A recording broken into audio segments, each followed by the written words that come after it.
Oi, gente, bora lá. Para quem a gente com a partilha sobre esse livro de Quero Ver a Deus, falando sobre a nossa vida de oração, dentro de uma perspectiva carmelitana, por que não dizer teresiana, né? A primeira coisa que eu não falei nos vídeos e eu queria trazer aqui foi uma nota de rodapé que tinha no capítulo 1º, que ele falava mais do contexto onde foi escritas as moradas, né? E aqui ele fala que aqui, ó, quando Madre Teresa, a Teresa d'Ávila, quando eu falo Madre Teresa, é porque ela era madre, né? Então, ela era madre das carmelitanas, né? Das carmelitas descalças, né? Então ela era madre. Mas enfim, a primeira coisa que eu queria comentar é de que teve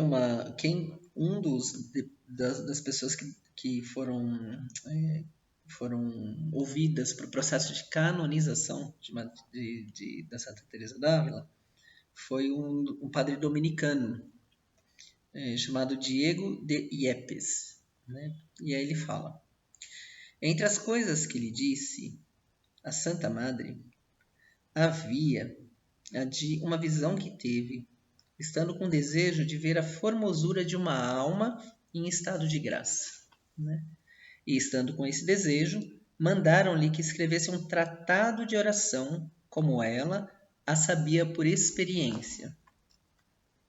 E disse que na véspera da Santíssima Trindade, pensando ela em que tema adotaria para este tratado, Deus lhe o concedeu, mostrando-lhe um formosíssimo globo de cristal à maneira de castelo, com 7 moradas, e na 7ª, que ficava no centro, estava o Rei da Glória, com um grandiosíssimo resplendor, que amorfoseava e iluminava todas aquelas muralhas até a muralha exterior.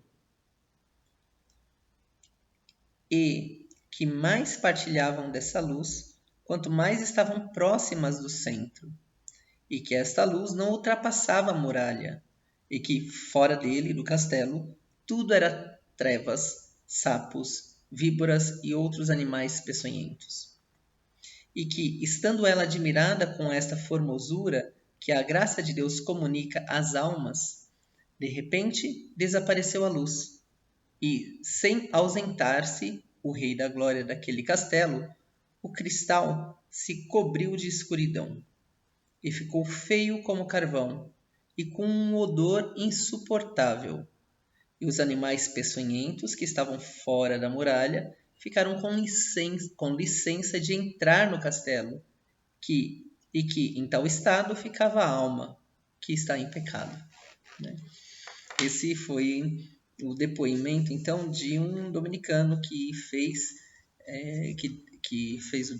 depois para o processo de canonização da Madre Teresa. Por que eu estava dizendo isso? Porque quando eu falei sobre a questão de alma, Santa Teresa entende que Deus é o centro da nossa alma, né?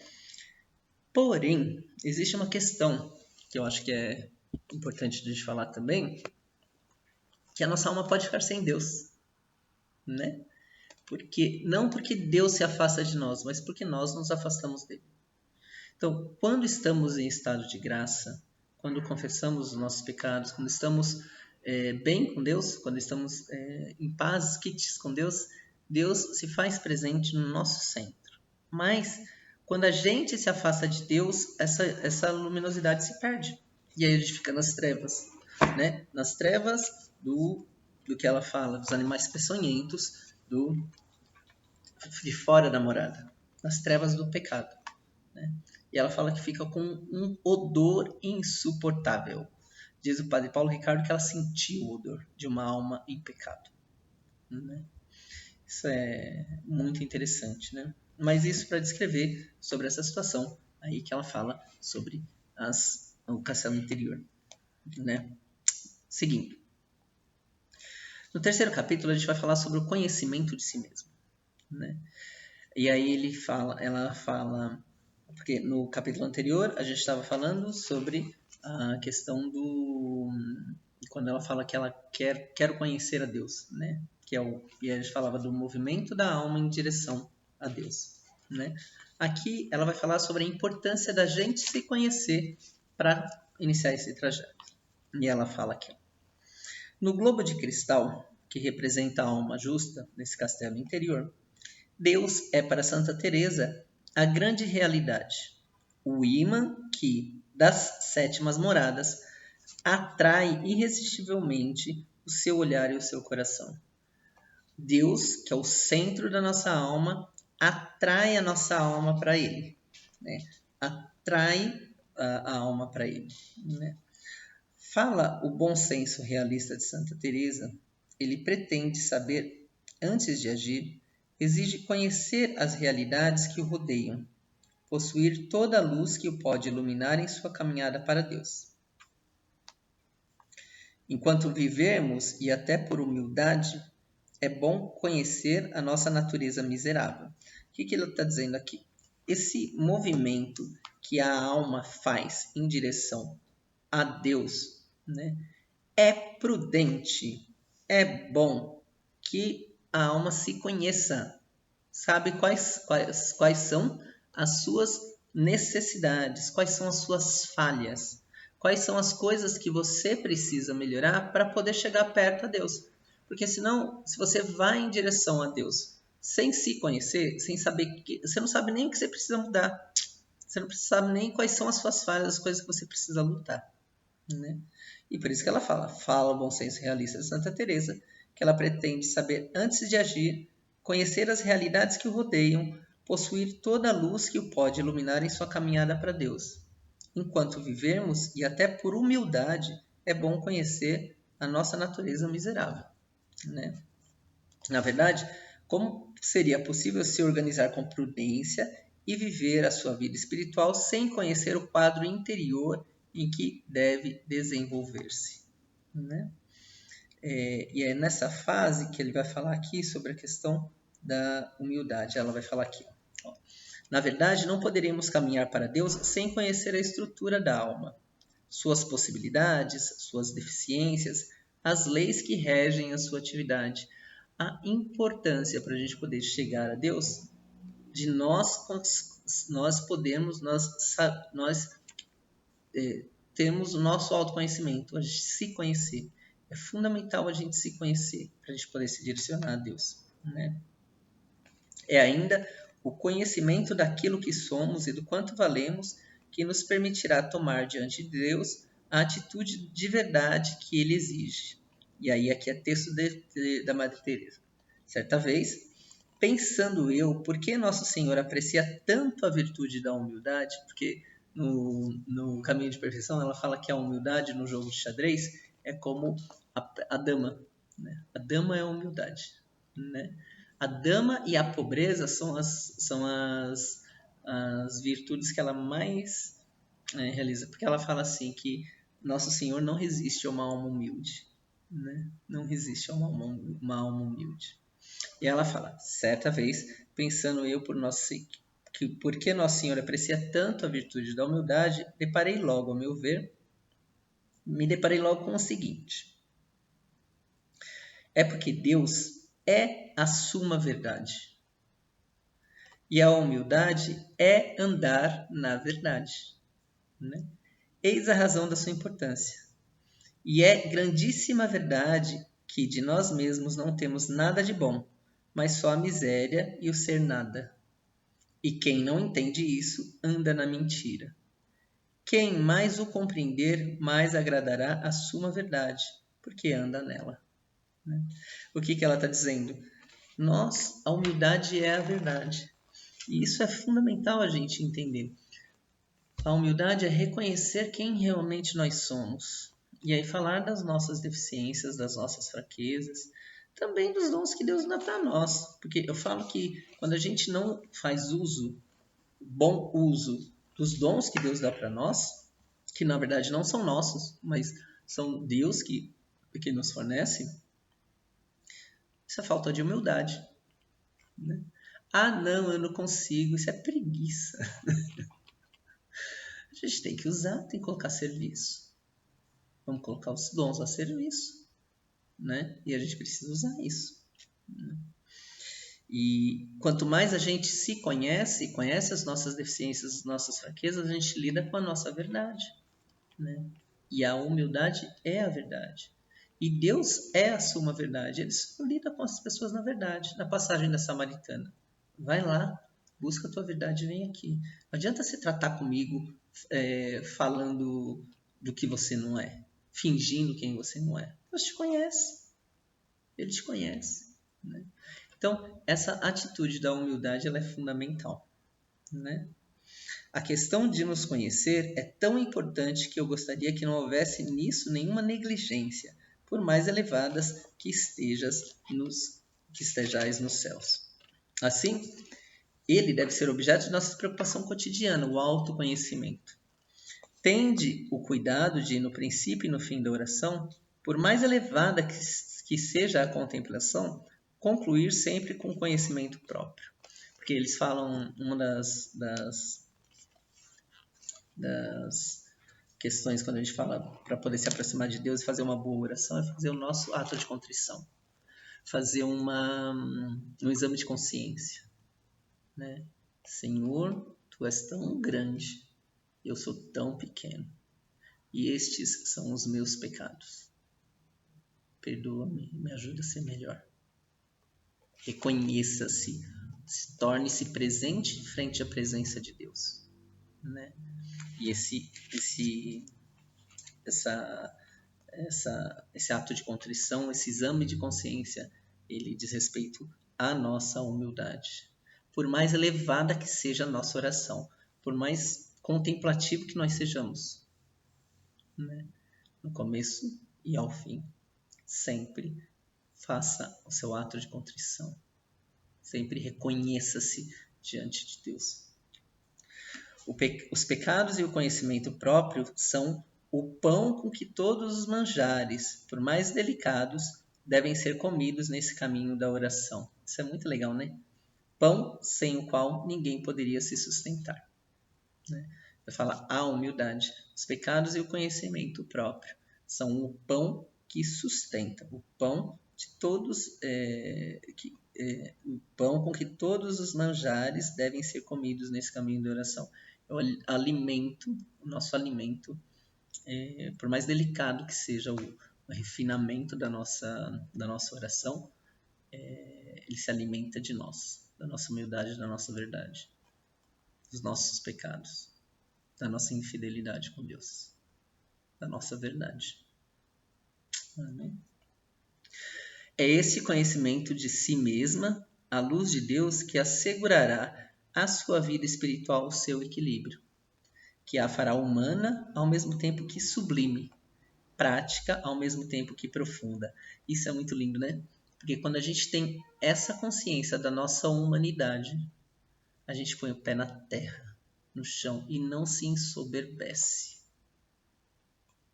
Porque existe o perigo, e isso é alimentar a nossa vaidade, de achar que somos os místicos, que Deus só fala com a gente. Não. Põe o seu pezinho, baixa a crista. Por mais experiências místicas que Deus tem a bondade de te conceder, porque é pura bondade e misericórdia dele, porque a gente não merece nada. Baixa a crista, põe o pé no chão e vê de que matéria que você é feito. Você é pó, e ao pó voltará. Por mais ouro que você tenha, seu vaso, você que é o vaso, você é feito de barro, de terra, de pó. Porque o ouro é ele que concede. Bom, ela vai fazer, então, 2 pontos. Objeto de conhecimento, ela vai falar sobre o conhecimento mesmo, e ela vai falar sobre o conhecimento psicológico e depois o conhecimento espiritual. A gente vai começar a falar sobre conhecimento psicológico segundo Madre Teresa, segundo Santa Teresa, tá? Que aí ele fala até, todas as passagens citadas que nos mostram que Santa Teresa só quer conhecer-se a si mesma para melhor alcançar a Deus. Isso é bastante importante. qual que é o objetivo do autoconhecimento para Santa Teresa. E na verdade, eu acho que não só para ter Santa Teresa, né? Qual que é o objetivo da gente se conhecer, né? O objetivo que a gente tem de se conhecer, ele fala assim, Deus é, a um só tempo, fim e princípio do conhecimento próprio. É quase exclusivamente a luz de Deus que ela vai pedir este necessário pão de conhecimento de si mesma. Para que ela quer conhecer a si mesma? Para poder se entregar melhor a Deus. Para poder servir melhor a Deus. Esse é o objetivo do autoconhecimento, né? E aí ele fala, certo conhecimento psicológico da alma, e ela vai fazer essa distinção, né? De um conhecimento psicológico da alma e um conhecimento que a gente pode chamar de espiritual, fundamentado no valor da alma perante Deus. Então, o objetivo é sempre a Deus, sempre servir melhor a Deus. E vamos falar nesse vídeo sobre o conhecimento psicológico. Numa introdução às obras de Santa Teresa, o padre Emery, que é o restaurador de São Sulpício após a Revolução Francesa, assegurava que a reformadora do Carmelo, Santa Teresa, tinha feito progredir a ciência da psicologia mais do que qualquer outro filósofo na época. Se não me engano, Santa Teresa é de 1400. Eu tenho que confirmar isso direitinho. Mas se eu não me engano, eu acho que ela é de 1400, mais ou menos isso. Que aí seria o século XV, né? E aí ele está dizendo que ela aprofundou muito os conhecimentos da psicologia. Das obras de Santa Teresa, poderíamos extrair um tratado de psicologia interessante e vivo como uma inscrição às ciências, né? Como uma iniciação às ciências. Poderia se iniciar aí do conhecimento que ela trouxe, porque ela é muito observadora de si própria, né? E aí ela vai falar, vamos lá. Primeiro, vamos nos limitar a assinalar as verdades psicológicas que parecem ser mais importantes para a vida espiritual. Primeiro, a distinção das faculdades da alma. Santa escreve que desconhecemos que há um mundo interior em nós, né? E ela fala aqui, ó, escritos de Santa Teresa. Eu tenho andado assim nessa confusão do pensamento, bem aflita algumas vezes. Há pouco mais de 4 anos vinha a entender, por experiência, que o pensamento ou imaginação, para que melhor se compreenda, esse pensamento que ela está falando é de imaginação, nossa imaginação, não é a mesma coisa que o entendimento, que é a compreensão. Perguntei-o a um erudito que me confirmou essa verdade, o que não foi para mim motivo de pouco contentamento. Ela ficou muito contente quando ela conseguiu confirmar isso com alguém que ela se colocava como entendido, um erudito. Isso porque, sendo o entendimento uma das faculdades da alma, sendo a compreensão, o entendimento uma das faculdades da alma, causava-me tristeza vê-lo às vezes tão volúvel. A imaginação, por sua vez, voa tão depressa que só Deus pode deter. Que aí, tanto que ele fala que ela fala, né, no Livro das Moradas, que a imaginação é a louca da casa, né? A imaginação, ela é bipolar, né? Ela voa, né? E aí ela fala, a ação de Deus que permite distinguir 2 regiões na alma. Ela vai falar que assim, tem 2 regiões da alma, uma região exterior e uma região mais interior. A exterior geralmente é mais agitada, na qual se movem a imaginação, que cria e fornece as imagens, e o entendimento, que raciocina e discorre. Essas 2 faculdades são instáveis e não conseguem ficar dominadas muito tempo, mesmo por uma ação poderosa de Deus. Então ela está dizendo que há tanto a imaginação quanto o entendimento, né, quanto a compreensão, elas são instáveis. Elas não conseguem ficar muito tempo estáveis, mesmo com a ação de Deus. E existe uma outra região da alma, que é uma região mais interior, que ela é mais tranquila, mais serena, onde se encontram a inteligência propriamente dita, e aí ela vai dar uma distinção do que é o entendimento e o que é a inteligência. Para Santa Teresa, eu vou precisar aprofundar melhor isso. Conforme a gente vai vendo, a gente vai entendendo o que ela chama pela questão da inteligência, de que inteligência que ela está falando, né? E o que ela chama sobre a questão do entendimento, para conseguir diferenciar.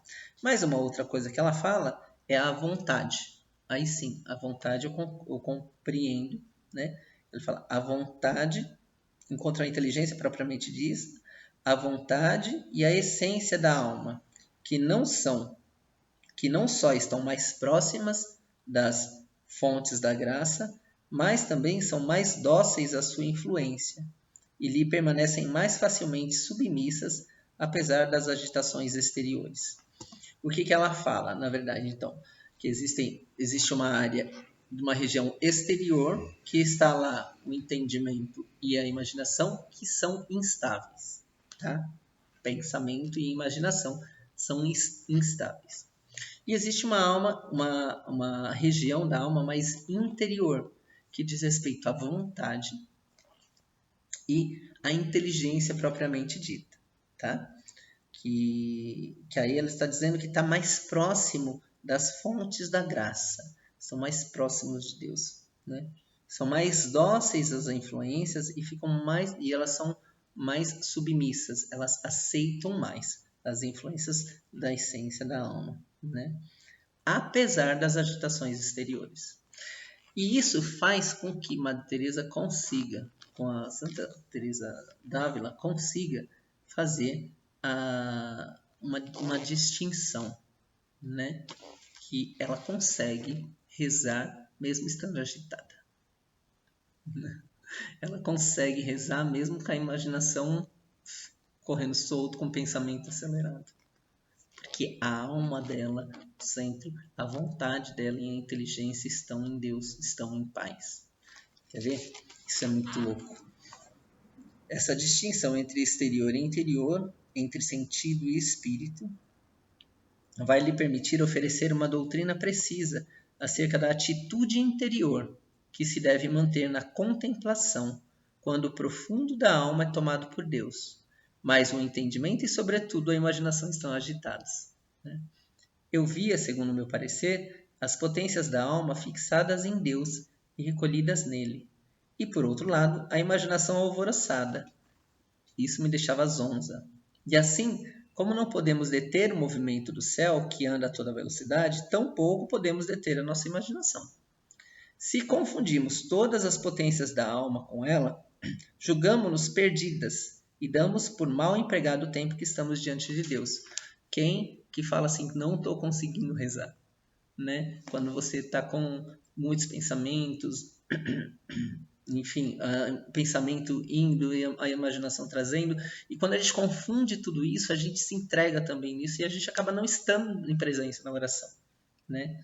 E aí ela fala isso, quando a gente não consegue ter isso separado, quando a gente não consegue entender isso no nosso ser, a gente acha que a gente está perdendo tempo, né? Aqui, ó.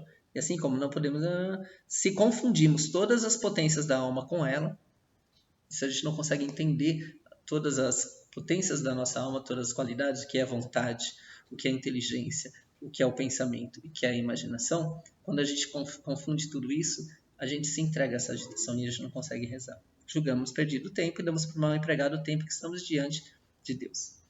Muitas vezes, pelo contrário, a alma está muito unida a Ele nas moradas mais elevadas, ao passo que a imaginação se encontra nos arrabaldes do castelo, padecendo com 1000 animais ferozes e peçonhentos. Com efeito, mesmo este grande zumbido, que ela fala que tinha um zumbido na cabeça, não me atrapalha a oração, nem me impede de escrever.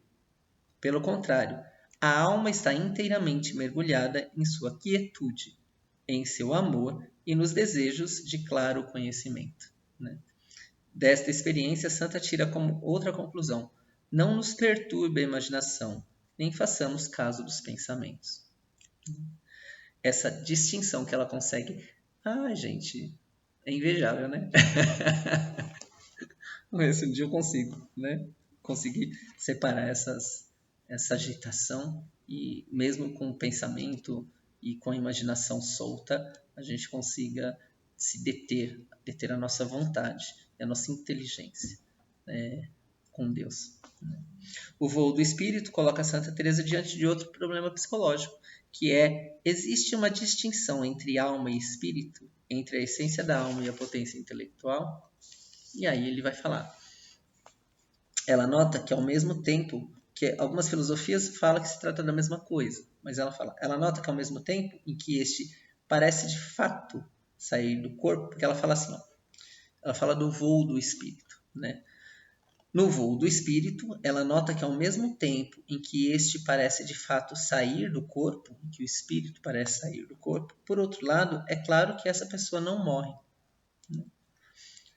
Como explicar esse fenômeno? Esclarecerá o problema por meio de uma comparação. Escritos de Madre Teresa. Ora, a alma e o espírito são uma mesma coisa, tal como o sol e os seus raios. Assim, não seria possível, pela força do calor que vem do verdadeiro sol da justiça, elevar-se a alma acima de si mesma, permanecendo... Bom, é uma pergunta. Assim, não seria possível elevar-se a alma acima de si mesma, permanecendo contudo em seu posto? Não poderia ela elevar-se por meio de alguma parte superior do espírito, saindo por cima de si mesma? Né? E aí, eu estava dando uma olhadinha rápida nos vídeos, peguei aqui do Padre Paulo Ricardo, e ele faz a distinção que é uma distinção que muito provavelmente venha de São Tomás de Aquino, entre alma e espírito. Nós temos alma, nós temos nosso corpo, e aí nós temos os nossos instintos, que é comparado aos animais. Fora o corpo, nós temos alma, nós amamos, né? Nós conseguimos fazer coisas que os animais não fazem. Diga-se de passagem que muitas vezes que psique quer dizer alma em grego, né? Psique e eros e psique amor e alma, né? A nossa psique quer dizer está relacionada à nossa alma, que é uma parte mais humana. E existe uma parte que ela é sobrenatural. E aí o Padre Paulo Ricardo fala, o espírito ele não está desligado da alma. Na verdade, nada está desligado de nada, porque o corpo, nós somos corpo, alma e espírito. Isso é uma visão de São Paulo, desde São Paulo. Isso é uma visão de cartas aos... Eu não vou saber as cartas pelo que ele falou, eu não lembro o que ele falou. Mas existe corpo, alma e espírito, nós somos uma coisa só. Quando a gente morre, o corpo é arrancado da alma, né? É separado. Isso se chama morte, né? A nossa alma se separa do nosso corpo. Dentro da nossa alma, existe um lugar aonde Deus habita e onde Deus derrama a sua graça, né?